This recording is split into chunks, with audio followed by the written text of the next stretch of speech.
Hello students, कैसे हैं आप लोग। आई होप कि आप बहुत अच्छे होंगे। और आज हम देख लेते हैं BSc 6 semester zoology unit second के वो सारे के सारे इंपॉर्टेंट मल्टीपल चॉइस क्वेश्चन जो इस साल पेपर में आने वाले हैं। ओनली 40 एमसीक्यू और हमारी पूरी की पूरी यूनिट फिनिश। कुछ क्वेश्चन बाहर से ऐड करें जो इस साल दूसरी यूनिवर्सिटी के एग्जाम पेपर में आ चुके हैं, कुछ क्वेश्चन नेट से ऐड करें। अब देखना वो कौन कौन से क्वेश्चन है। यूनिट सेकंड का नाम याद कर लो, organisation of ecosystem, and paper second का नाम याद कर लो, ecology, ethology, environmental science and wildlife. चलिए साहब फिर स्टार्ट करवा दो, डर तो नहीं लग रहा भाई। और एक बात और बता दूं मैं आपको, अपने मॉडल के जितने भी क्वेश्चन हैं सबके सब पढ़ के जाओ। लगभग 10% क्वेश्चन ही ऐसे हैं जो मॉडल से फंस रहे हैं, बाकी सारे के सारे क्वेश्चन अपने पास से एग्जामिनर बनाकर दे रहा है। तो थ्योरी पढ़ लो, थ्योरी से सारे के सारे क्वेश्चन सोल्व हो जाएंगे बड़ी आसानी से। पर ये मोस्टली इंपॉर्टेंट क्वेश्चन है, इन्हें भी देख के जाना, ठीक है। और बाकी अपने मॉडल से पढ़ना, ओके। चलिए साहब, दिख रहा है डिस्प्ले आपको? Okay sir. अबे डिस्प्ले तो बहुत पहले से दिखाई दे रहा है भाई। तो चलो पहला क्वेश्चन देखते हैं। क्वेश्चन नंबर फर्स्ट है हमारा, इकोसिस्टम शब्द किसके द्वारा दिया गया यानी कि गढ़ा गया? जल्दी बताओ बेटा जरा। एजी टेंसले, बी नंबर है ओडम, सी नंबर है William ji Hopkins and D number है सिपिथ। तो इकोसिस्टम तो पता होना चाहिए भैया। इसका राइट ऑप्शन कौन सा है? ए नंबर है, ठीक है। ए नंबर पे टिक लगा लो, इज अ राइट ऑप्शन। ये जो तुम देख रहे हो ना एजी टेंसले, यही है भैया हमारा जो कुछ भी है, यही है जो कुछ भी है। आगे बढ़ाता हूँ मैं, कहानी करता हूँ। अधिकांश पारिस्थितिक तंत्रों में ऊर्जा का प्राथमिक स्रोत क्या है? बहुत बढ़िया। ऊर्जा का प्राथमिक स्रोत क्या है भाई? जल्दी बताओ बेटे। अधिकांश पारिस्थितिक तंत्रों में ऊर्जा का प्राथमिक स्रोत क्या है? पानी है, सूरज की रोशनी है, मिट्टी के पोषक तत्व है, हवा है। भैया हर चीज़ हमारे जीवन में, हर चीज़ हमारी लाइफ में ज़रूरी है, लेकिन क्या इनमें से कोई मोस्टली बताओ भैया, क्या लग रहा है आपको? बी नंबर सूरज की रोशनी इज ए राइट ऑप्शन। चलिए मैं आगे बढ़ाता हूँ। किस बायोम की विशेषता कम तापमान, फॉर्मलस्ट और पेड़ों की कमी है? उष्ण कटिबंधीय वर्षावन, B number tundra, C number रेगिस्तान एंड डी नंबर सवाना। यार नाम बड़ा शानदार है यार, बड़ा सा होना चाहिए था, यहाँ थोड़ा सा की जगह है भाई। तो किस बायोम की विशेषता कम तापमान, परमालस्ट और पेड़ों की कमी है? तो भैया टुंड्रा, बी नंबर लगा दो बेझिझक, ठीक है। आगे बढ़ाता हूँ कहानी। आपको किस पोषी स्तर में शाकाहारी जीव मिलेंगे? अरे यार किस पोषी स्तर में शाकाहारी जीव मिलेंगे? उत्पादक, जल चक्र, कार्बन चक्र, फास्फोरस चक्र। यार इसके ऑप्शन थोड़ा गलत से लग रहे हैं। इस क्वेश्चन के ऑप्शन या तो ऐसा होना चाहिए था, पोषी स्तर मतलब उत्पादक होना चाहिए था, प्राथमिक पोषी स्तर, द्वितीयक पोषी स्तर, तृतीयक पोषी स्तर, ठीक है। लेकिन इसमें जब जल चक्र दे रखा, कार्बन चक्र दे रखा, फास्फोरस चक्र दे रखा, तो यहाँ पे मैं सी ऑप्शन जो है इसका राइट है, आप सी पे लगा लें। किस पारिस्थितिक तंत्र में सबसे अधिक जैव विविधता है? बहुत बढ़िया क्वेश्चन है।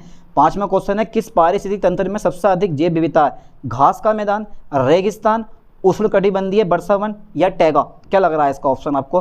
पांचवें का कौन सा ऑप्शन होना चाहिए? जल्दी बताओ बेटे। पांचवें का सी नंबर है उष्णकटिबंधीय वर्षावन। बहुत इंपॉर्टेंट क्वेश्चन है बेटे, ये पढ़ के जाना पड़ेगा इस क्वेश्चन को। चलिए क्वेश्चन नंबर 6 और देख लेते हैं। किस पारिस्थितिकी तंत्र में विभिन्न प्रजातियों की विविधता को क्या कहा जाता है? भैया ये आपने 12th क्लास में पढ़ा होगा, पारिस्थितिक तंत्र। और 12th क्लास के बहुत सारे क्वेश्चन आपसे निकाल सकता है। एक बार नेट पे सर्च मारना क्लास 12 चैप्टर 14 था उस समय, अब पता नहीं कौन सा हो गया होगा। तो बायोलॉजी का कि उसके जो एमसीक्यू जब जितने भी एमसीक्यू आएंगे ना सब पढ़ लेना, बहुत सारे एमसीक्यू फंसने वाले हैं, क्योंकि पेपर का कोई भरोसा नहीं कहाँ से आ जाए, पता नहीं कहाँ से क्वेश्चन दे दिया वो, ठीक है। चलिए साहब क्वेश्चन नंबर 6 देखते हैं। किसी पारिस्थितिकी तंत्र में विभिन्न प्रजातियों की विविधता को क्या कहा जाता है? जनसंख्या घनत्व, आनुवांशिकी विविधता, पारिस्थितिकी तंत्र स्थिरता या डी नंबर है जैव विविधता? तो राइट ऑप्शन मेरे पास कौन सा बेटा? इसका जैव विविधता, ठीक है। और जैव विविधता अपना बड़ी अच्छी तरह से पढ़ा, ठीक है। चलिए, वायुमंडल में ओजोन परत का मुख्य कार्य क्या है? तापमान को नियंत्रित करना है। ओजोन परत तापमान को कंट्रोल कर सकती है। बी नंबर है हानिकारक परावैंगनी विकिरण को फिल्टर करना। अरे वाह यार, वर्षा को सुगम बनाना। एंड सी नंबर प्रकाश संश्लेषण करना। तो कौन सा ऑप्शन इसको आपका राइट लग रहा है? जल्दी बताओ बेटा जरा। सी नंबर तो ये तो बी नंबर ये तो सभी को पता है कि हानिकारक परावैंगनी विकिरण को फिल्टर करके ये पृथ्वी पर भेजता है ना। चलिए एक बात मुझे ज़रा ये बताओ आप कि ओजोन परत पृथ्वी सतह से कितनी ऊंचाई पर पाई जाती है? फास्टली कमेंट करके बताओ कि सर इतनी ऊंचाई पर पाई जाती है। चलिए क्वेश्चन नंबर 8 में देखते हैं। पारिस्थितिक तंत्र में फास्फोरस चक्र की प्राथमिक भूमिका क्या है? फास्फोरस चक्र, नाइट्रोजन चक्र, ये सब जो है यूज़ होते हैं यहाँ पे। तो वायुमंडलीय नाइट्रोजन स्थिरीकरण, कार्बनिक पदार्थ का अपघटन, सी नंबर खाद्य जाल में ऊर्जा स्थानांतरण, डी नंबर है मेरे पास डीएनए और आरएनए संश्लेषण। तो 8 का जो मेरे पास राइट ऑप्शन है वो डी नंबर है, डीएनए और आरएनए का संश्लेषण। चलिए मैं क्वेश्चन नंबर 90 पर आ गया हूँ। निम्नलिखित में से कौन पारिस्थितिक अनुक्रमण में अग्रणी प्रजाति है? अग्रणी प्रजाति है घास, मॉस और लाइकेन, भेड़िया, शेर। अरे भेड़िया खा जाएगा, B number is a right option. ठीक है, चलिए मैं आगे देखता हूँ। निम्नलिखित में से कौन सा पारिस्थितिक की तंत्र में एक अजैविक कारक है? ये तो पिछले लेक्चर में भी करवाया था मैंने। पौधे, पशु, तापमान, कवक, कौन सा एक अजैविक कारक है भैया? वह है तापमान। तापमान क्या होता है? एक अजैविक कारक होता है। तो सिंपल सी बात है, एक मोस्टली इंपॉर्टेंट क्वेश्चन है, इस क्वेश्चन को अच्छे से पढ़ के जाना आप लोग। चलिए आगे देखते हैं। निम्नलिखित में से कौन सा की स्टोन प्रजाति का उदाहरण है? टिड्डा, भेड़िया, ओक का पेड़, फर्न। 4 ऑप्शन दे रखे हैं और चारों सही लगते हैं। अब आपको कौन सही लग रहा है जल्दी बताओ मुझे देख के। है भैया, तो इसका राइट ऑप्शन है मेरे पास भेड़िया। ठीक है, B number is a right option. चलिए मैं आगे बढ़ाता हूँ। किसी पर्यावरण द्वारा संवर्धित अधिकतम जनसंख्या आकार को क्या कहा जाता है? वाहन क्षमता, पारिस्थितिकी पदचिन्ह, सतत उपज, जनसंख्या घनत्व। तो इसका ए नंबर होना चाहिए, वाहन क्षमता। ठीक है, तो 12वें का कौन सा क्वेश्चन है बेटे मेरे पास? 12वें का जो ऑप्शन है वो कौन सा है मेरे पास? ए नंबर है, वाहन क्षमता। ठीक है, हो जाएगा कवर। चलिए साहब आगे देखते हैं, हटाते हैं इसको। 13वां क्वेश्चन आ गया। पोषक तत्व चक्रण में अपघटक की क्या भूमिका? अपघटक की क्या भूमिका? ध्यान देना, पोषक तत्व चक्रण में अपघटक की क्या भूमिका है? बेटा कुछ ना कुछ तो भूमिका होती है हर एक चीज़ की। ठीक है, तो ए नंबर पोषक तत्वों का उत्पादन करना, पोषक तत्वों का सेवन करना, पोषक तत्वों का भंडारण करना और पोषक तत्वों का पुनर्चक्रण करना। तो 13वें क्वेश्चन का क्या ऑप्शन लग रहा है? बिल्कुल राइट ऑप्शन है बेटा, डी नंबर, पोषक तत्वों का पुनर्चक्रण करना। ओके सर, मान गए सर आपको। जीपीपी और एनपीपी में क्या अंतर है? जीपीपी और एनपीपी में क्या अंतर है? जीपीपी में श्वसन शामिल है जबकि एनपीपी में नहीं है। बी नंबर, एनपीपी में श्वसन शामिल है जबकि जीपीपी में नहीं है। सी नंबर, जीपीपी और एनपीपी एक ही हैं। डी नंबर, जीपीपी पशु उत्पादकता को मापता है जबकि एनपीपी पौधों की उत्पादकता को मापता है। कौन सा ऑप्शन सही लग रहा है? मैं समझ गया तुम्हारा दिमाग डी ऑप्शन पे गया होगा, लेकिन रियलिटी बताऊं तो डी ऑप्शन है ही नहीं। हमारा जो ऑप्शन है वो इसका जो नंबर है ए नंबर है। ठीक है, जीपीपी में श्वसन शामिल है जबकि एनपीपी में नहीं होता। चलिए आगे देखते हैं। एनपीपी की गणना किसके लिए जीपीपी से कौन सा कारक घटाया जाता है? एनपीपी की गणना के लिए जीपीपी से कौन सा कारक घटाया जाता है? शाकाहारी उपभोग, पादप श्वसन, मिट्टी में पोषक तत्व की मात्रा, शिकारी शिकार इंटरेक्शन। तो सिंपल सी बात है, श्वसन शामिल होता है एनपीपी में। तो भैया एनपीपी की गणना के लिए जीपीपी से कौन सा कारक घटाया जाता है? देखो जीपीपी और एनपीपी एक ही है। जीपीपी यानी कहने मतलब यहाँ पे ये था क्वेश्चन मेरे पास, जो ऊपर वाला क्वेश्चन था, जीपीपी और एनपीपी में क्या? जीपीपी में श्वसन शामिल है। तो सिंपल सी बात है, यहाँ एनपीपी की गणना के लिए जीपीपी में से कौन सा कारक घटाया जाता है? तो भैया पादप श्वसन। ठीक है, बेझिझक श्वसन तो शामिल है, श्वसन फालतू है, घटा दो साले को, निकल जाएगा अपने आप। 16वां क्वेश्चन आ गया मेरे पास। किस पारिस्थितिकी तंत्र की उत्पादकता सबसे अधिक होने की संभावना है? मरुस्थल, घास का मैदान, टुंड्रा, उष्ण कटिबंधीय वर्षावन। तो राइट ऑप्शन मेरे पास डी है, उष्ण कटिबंधीय वर्षावन। ठीक है, चलिए मैं आगे बढ़ाता हूँ। 17वां क्वेश्चन आ गया। 17वां क्वेश्चन पढ़ो और एक बार दिमाग में फंसाओ कि राइट ऑप्शन कौन सा होगा। भैया मॉडल के क्वेश्चन सारे सोल्व करके जाना, भले ही क्वेश्चन ना आए लेकिन ये तो मन रहेगा कि यार हम पढ़ के गए थे, लेकिन पेपर भले ही ना पढ़ा हो फंसाओ।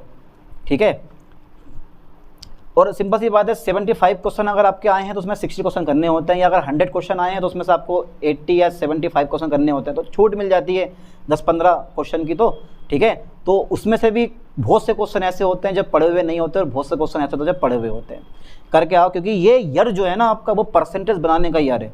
थर्ड ईयर जो होता है वहाँ पर परसेंटेज बनाई जाती है। फर्स्ट ईयर में परसेंटेज बहुत कम बनती है, सेकेंड ईयर में मेन परसेंटेज बनती है, लेकिन जब थर्ड ईयर आता है तो थर्ड ईयर को बोला जाता है कि ये परसेंटेज बनाने का ईयर होता है।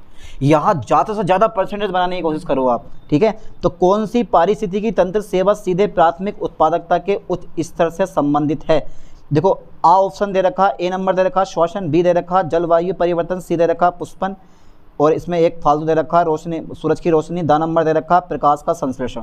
तो बेटा इसका राइट ऑप्शन है, देखो कौन सी पारिस्थितिकी तंत्र सेवा सीधे प्राथमिक उत्पादकता के उच्च स्तर से संबंधित है? तो डी नंबर ऐसा राइट ऑप्शन है, प्रकाश संश्लेषण। ठीक है, चलिए साहब मैं आगे बढ़ाता हूँ।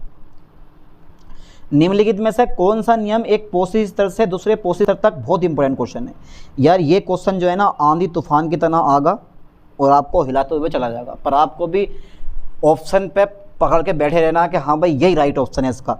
तो बहुत इंपॉर्टेंट क्वेश्चन है ये। पोषक स्तर तथा स्थानांतरित ऊर्जा की मात्रा की व्याख्या करता है और वो है हमारा 10% यानी कि 10% नियम, ठीक है, 10% नियम। चलिए आगे देखते हैं।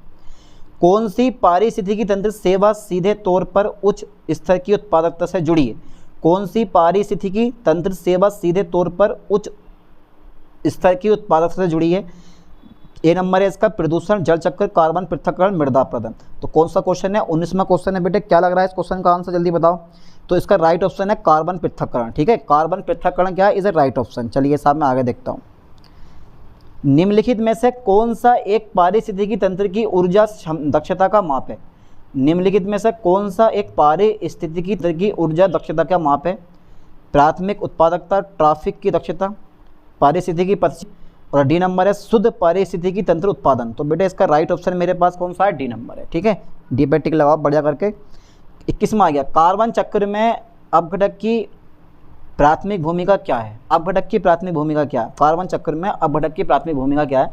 तो ए नंबर है पौधों की जड़ों में कार्बन स्थिर करना, बी नंबर है वायुमंडल में कार्बन छोड़ना, और सी नंबर है कार्बन डाइऑक्साइड को कार्बनिक पदार्थों में परिवर्तित करना, और डी नंबर है कार्बनिक पदार्थों को तोड़ना और कार्बन यौगिक छोड़ना। तो D number is the right option है, कार्बनिक पदार्थों को तोड़ना और कार्बन यौगिक छोड़ना। चलिए आगे देखते हैं। 22वां क्वेश्चन आ गया, पारिस्थितिकी तंत्र में पोषक स्तरों के बीच ऊर्जा हस्तांतरण की दक्षता सीमा क्या है? 50 से 60%। ए नंबर है, बी नंबर 20 से 30%, सी नंबर 10 से 20% एंड डी नंबर है 90 से 100%। तो क्या लग रहा है, कौन सा ऑप्शन लग रहा है? आप खुद बताओ, खुद देखो, तुम खुद देखो ऑप्शन और खुद से सिलेक्ट करो। अगर पढ़ा हुआ होगा, अगर आपने पढ़ रखा होगा तो बता देना, मतलब चल जाएगा पता, और नहीं पढ़ा होगा तो फिर जो है ऐसा पूरा सुबह से शाम तक भी हो जाएगी तो भी इसका आंसर नहीं दे पाओगे। तो C number is a right option है। चलिए आगे देखते हैं। जब ऊर्जा किसी पारिस्थितिकी तंत्र में पोषण स्तर को ऊपर ले जाती है तो उसका क्या होता है? जब ऊर्जा किसी पारिस्थितिकी तंत्र में पोषण स्तर को ऊपर ले जाती है, पारिस्थितिकी तंत्र में पोषण स्तर को ऊपर ले जाती है तो उसका क्या होता है? यह बढ़ता है, यह स्थिर रहता है, यह घटता है, इसका पुनर्चक्रण किया जाता है। तो बेटा राइट ऑप्शन ये सी नंबर है, ये घटता है, ठीक है। चलिए आगे देखता हूँ मैं, आगे बढ़ाते हैं। पोषक स्तर ऊपर जाने पर ऊर्जा में कमी का प्राथमिक कारण क्या है? श्वसन के माध्यम से हानि, ऊर्जा हस्तांतरण की बढ़ी हुई दक्षता, पोषक तत्वों की अधिक उपलब्धता, प्रतिस्पर्धा में कमी। तो श्वसन माध्यम में हानि क्या लग रहा है बेटा? 24 का क्वेश्चन का आंसर क्या है? ए नंबर है इसका, श्वसन के माध्यम से हानि, ठीक है। चलिए आगे देखते हैं। 25वां नंबर है, कौन से जीव जैव भू रसायन के पुनर्चक्रण में महत्वपूर्ण भूमिका निभाते हैं? बहुत बढ़िया क्वेश्चन है। कौन से जीव भू रसायन के पुनर्चक्रण में महत्वपूर्ण भूमिका निभाते हैं? तो बेटे तृतीय उपभोक्ता इज द राइट ऑप्शन, बेझिझक लगा दो, ठीक है। आगे देखते हैं। किसी पारितंत्र में ऊर्जा का पिरामिड है, बहुत बढ़िया क्वेश्चन है यार, ये क्वेश्चन पढ़ के जाना, बहुत इंपॉर्टेंट क्वेश्चन है। अच्छा ये क्वेश्चन आपने पढ़ा नहीं है, पारितंत्र नहीं पढ़ा आपने, यानी कि पिरामिड नहीं पढ़ा है, ठीक है। तो किसी पारितंत्र में ऊर्जा का पिरामिड होता है, हमेशा सीधा होता है, उल्टा कभी कभी सीधा धुरी के आकार का। तो कैसे होता है? हमेशा सीधा होता है, ठीक है। चलिए आगे देखते हैं। कार्बन चक्र के संदर्भ में प्राथमिक उत्पादों की प्राथमिक भूमिका क्या है? वायुमंडल में कार्बन छोड़ना, पौधों की जड़ों में कार्बन स्तर रखना, कार्बन डाइऑक्साइड को कार्बनिक पदार्थों में परिवर्तित करना, और डी नंबर कार्बनिक पदार्थों को तोड़ना। तो सर सी ऑप्शन पे लगाओ, कार्बन डाइऑक्साइड को कार्बनिक पदार्थों में परिवर्तित करना। अरे भैया जो तो पादप जो होते हैं वो अपना भोजन स्वयं बनाते हैं, यानी कि जल चाहिए उनको, सूरज का प्रकाश चाहिए, क्लोरोफिल चाहिए और कार्बन डाइऑक्साइड चाहिए उनको, ठीक है। ये 4 चीज़ें हैं तो भैया पौधा अपना भोजन स्वयं बना सकता है। तो कार्बन डाइऑक्साइड पता भी होना चाहिए आपको, ग्लूकोज में कन्वर्ट कर देता है, प्लस एनर्जी जनरेट होती है बहुत सारी, ठीक है। अरे पता तो होना चाहिए था, तो पता ही आप लोगों को। चलिए आगे देखते हैं, ठीक है। कार्बनिक पदार्थ को तोड़ना यानी कि 28वां क्वेश्चन है, किस प्रक्रिया में पौधों की पत्तियों से अतिरिक्त जल वाष्प का निकलना शामिल है? तो भैया सिंपल सी बात है, बाष्पोत्सर्जन में होता है, ये सिंपल सी बात है, ठीक है। बाष्पोत्सर्जन तो होता है, यानी कि पौधों के वायवीय भागों से, ठीक है, जल का वाष्प के रूप में होने वाली हानि को हम क्या बोलते हैं? बाष्पोत्सर्जन कहते हैं, ठीक है। ये तो पढ़ा ही होगा भैया, क्यों ना पढ़ा यार। पोषक चक्रण में माइकोरिजल, क्वेश्चन नंबर 39 है मेरे पास, इसका ऑप्शन लगा दिया आपने भैया, बाष्पोत्सर्जन है, इसका ऑप्शन है वो ए नंबर, ये लगवा दिया शायद मैंने। चलो आगे देखते हैं। पोषक चक्रण में माइकोरिजल कवक की प्राथमिक भूमिका क्या है? माइकोरिजल कवक की प्राथमिक भूमिका क्या है? पौधों की जड़ों में नाइट्रोजन स्थिर रखना, बी नंबर है कार्बनिक पदार्थों को विघटित करना, सी नंबर है पौधों द्वारा फास्फोरस अवशोषण बढ़ाना, डी नंबर है कार्बन डाइऑक्साइड को कार्बन पदार्थों में परिवर्तित करना। तो बेटे पोषक चक्र में माइक्रोइल्स कवक की क्या भूमिका, 29वें का क्या ऑप्शन लग रहा है आपको, जल्दी बताओ बेटा फास्टली। 29वें का क्वेश्चन क्या लग रहा है आपको, सी नंबर है पौधों के द्वारा पौधों द्वारा फास्फोरस अवशोषण को बढ़ाना, ठीक है, C number is the right option. चलिए हम आगे देखता हूँ। ऊर्जा पिरामिड में किस पोषक स्तर में आमतौर पर जनसंख्या का आकार सबसे छोटा होता है, प्राथमिक उत्पादक, प्राथमिक उपभोक्ता और द्वितीयक उपभोक्ता, तृतीयक उपभोक्ता। तो बेटा इसका राइट 30वें का क्वेश्चन का आंसर क्या है, जल्दी बताओ क्या लग रहा है आपको। तो जो 30वें का क्वेश्चन का आंसर है वो क्वेश्चन है मेरे पास डी नंबर, ठीक है, इसका डी नंबर लगाओ, तृतीय उपभोक्ता, ठीक है। चलिए आगे देखते हैं। वाहन क्षमता क्या है, अधिकतम जनसंख्या आकार जो एक पर्यावरण समर्थन कर सकता है, ठीक है। जनसंख्या में जीवों की संख्या, सी नंबर है किस प्रजाति का औसत जीवन काल, डी नंबर है किस जनसंख्या में प्रजनन की दर, किसी जनसंख्या में प्रजनन की दर। तो वाहन क्षमता क्या लग रहा है, A number is a right option, ठीक है। अधिकतम जनसंख्या आकार जो एक पर्यावरण समर्थन कर सकता है। चलिए आगे देखते हैं। 32वां क्वेश्चन है किस प्रजाति की वाहन क्षमता कम होने की अधिक संभावना है, सामान्यवादी प्रजाति, विशेषज्ञ प्रजातियां, इनवेसिव प्रजातियां, अग्रणी प्रजातियां। तो इसका ऑप्शन क्या लग रहा है, जल्दी बताओ, आप दिमाग लगाओ बेटे कौन सा ऑप्शन राइट है। तो इसका ऑप्शन मेरे पास ए नंबर है, सामान्यवादी प्रजातियां। पढ़ा ना आप लोगों ने, ये सामान्यवादी प्रजातियां क्या होती हैं, चलो पढ़ा होगा यार। आगे देखते हैं। क्वेश्चन नंबर 33 में मेरे पास प्रत्येक प्रकार के पारिस्थितिकी तंत्र की विशेषता क्या है। ए नंबर है जीवित चीज़ों के बीच परस्पर क्रिया, इसका बी नंबर है जैविक और अजैविक कारकों के बीच परस्पर क्रिया, सी नंबर है अजैविक कारकों के बीच परस्पर क्रिया, और डी नंबर है व्यक्तियों के बीच झगड़ा। अरे भैया व्यक्तियों के बीच झगड़ा, अरे बड़ा झगड़ा हो रहा है आजकल, सही बता रहा हूँ मैं। जैविक और अजैविक कारकों के बीच परस्पर क्रिया, ठीक है। चलिए आगे देखते हैं। विभिन्न क्वेश्चन नंबर 34 मेरे पास आ गया। विभिन्न स्तरों पर पाई जाने वाली विभिन्न प्रजातियों का क्षैतिज विवरण यानी कि वितरण क्या है, स्तरीकरण, आला, पारिस्थितिकी तंत्र और मेरे पास क्षेत्रीकरण। तो बेटा इसका ऑप्शन क्या लग रहा है आपको, तो डी ऑप्शन नंबर राइट है इसका, क्षेत्रीकरण, ठीक है। आप भी डी पे लगाओ। 35वां क्वेश्चन मेरे पास आ गया। निम्नलिखित में से किस पहलू में पारिस्थितिकी तंत्र के घटक एक इकाई के रूप में कार्य करते देखे जा सकते हैं। तो बेटा ए नंबर है समुदाय, उत्पादकता, प्रजातिकरण, आला। तो 35वें क्वेश्चन का क्या आपको आंसर लग रहा है, बी नंबर है उत्पादकता, ठीक है। इसे B number is the right option, इसको टिक लगा लो बढ़िया करके। चलिए आगे देखते हैं। क्वेश्चन नंबर 36 मेरे पास आ गया। प्राकृतिक की कार्यात्मक इकाई के रूप में क्या देखा जा सकता है, प्राकृतिक की कार्यात्मक इकाई के रूप में क्या देखा जा सकता है। तो बी नंबर पारिस्थितिकी तंत्र और क्या। चलिए आगे देखते हैं। 37वां क्वेश्चन, पारिस्थितिकी तंत्र में ऑक्सीजन और कार्बन डाइऑक्साइड का कितने प्रतिशत मौजूद है। तो भैया ऑक्सीजन होती है 20.95% और कार्बन डाइऑक्साइड होती है 0.004%। चलिए आगे देखते हैं। निम्नलिखित में से कौन सा वाहन क्षमता को प्रभावित करने वाला घनत्व निर्भर कारक नहीं है, शिकार, रोग, जलवायु, संसाधनों के लिए प्रतिस्पर्धा। तो सी नंबर है मेरे पास जलवायु, ठीक है, राइट ऑप्शन है। आगे बढ़ाते हैं। निम्नलिखित में से कौन सा चयनित प्रजातियों की विशेषताएं हैं, शरीर का छोटा आकार, उच्च प्रजनन दर, अल्प जीवन काल और डी नंबर ये सभी, ठीक है। राइट ऑप्शन मेरे पास क्या है इसका, डी सभी। चलो आगे देखते हैं अभी। एक मिनट। तो इस पर डी ऑप्शन पे लगा लो बेटा, से करके जरा इसका टिक। ये डी ऑप्शन जो है राइट ऑप्शन है, ये वाला, ठीक है, यही हमारा राइट ऑप्शन है। 40वां क्वेश्चन आ गया। पारिस्थितिकी तंत्रों के बीच वाहन क्षमता में अंतर का प्राथमिक कारण क्या है, जलवायु, जैविक कारक, अजैविक कारक, मानवीय हस्तक्षेप। तो अजैविक कारक इसका राइट ऑप्शन है, ये वाला, ठीक है। ये वाला जो अजैविक कारक देख रहे हो इसका राइट ऑप्शन है, ठीक है। अब एक क्वेश्चन और देख लेते हैं। जो आपका 25 क्वेश्चन आया, उस 25 क्वेश्चन में हल्की सी गलती हो रही है, थोड़ी देख लेते हैं भाई। 25 क्वेश्चन का मैंने आंसर क्या लगवाया था, एक बार ऊपर जाके, ताकि हमारी कोई मिस्टेक ना हो। 25 क्वेश्चन ये वाला, कौन सा जीव जैव भू रसायन के पुनर्चक्रण में महत्वपूर्ण भूमिका निभाते हैं, प्राथमिक उत्पादकता, प्राथमिक उपभोक्ता, अपघटक, तृतीय उपभोक्ता। तो सी नंबर इधर राइट ऑप्शन है, डी नंबर नहीं है, ठीक है। कौन सा है आप दोबारा स्क्रीनशॉट लें, वहाँ पे जो है सही कर लें इसको, क्योंकि वो तृतीय उपभोक्ता लगवा दिया पीछे मैंने। क्या है इसका ऑप्शन, अपघटक होता है, ठीक है, राइट ऑप्शन। 25वें क्वेश्चन का राइट ऑप्शन कौन सा, अपघटक। चलिए सब आगे देखते हैं। तो ये मेरे पास 40 क्वेश्चन हो गए। इन क्वेश्चन को भी पढ़ो और अपने मॉडल क्वेश्चन के भी पढ़ो, जितने भी मॉडल क्वेश्चन दे रखे हैं बाहर से भी क्वेश्चन पढ़ो, और देखना आपका पेपर पढ़ा हुआ होगा, ठीक है। एक चीज़ पर डिपेंड मत रहना कि भाई मैं इन्हीं क्वेश्चन पर डिपेंड रहूँ कि यही पेपर में आएंगे। इनमें से अगर 4 से 5-6 क्वेश्चन फंस गए आपके तो आपका काम हो गया, ठीक है। तो अदर मॉडल से ही पढ़ लो, और जो तुम्हारे पास बुक है थ्योरी वाइज उससे ही पढ़ लो, ठीक है, और थोड़ा बहुत नेट से देख लो क्वेश्चन, आपका पेपर आसानी से सोल्व हो जाएगा। चलिए साहब मिलते हैं नेक्स्ट वीडियो में नेक्स्ट लेक्चर के साथ। थैंक्स।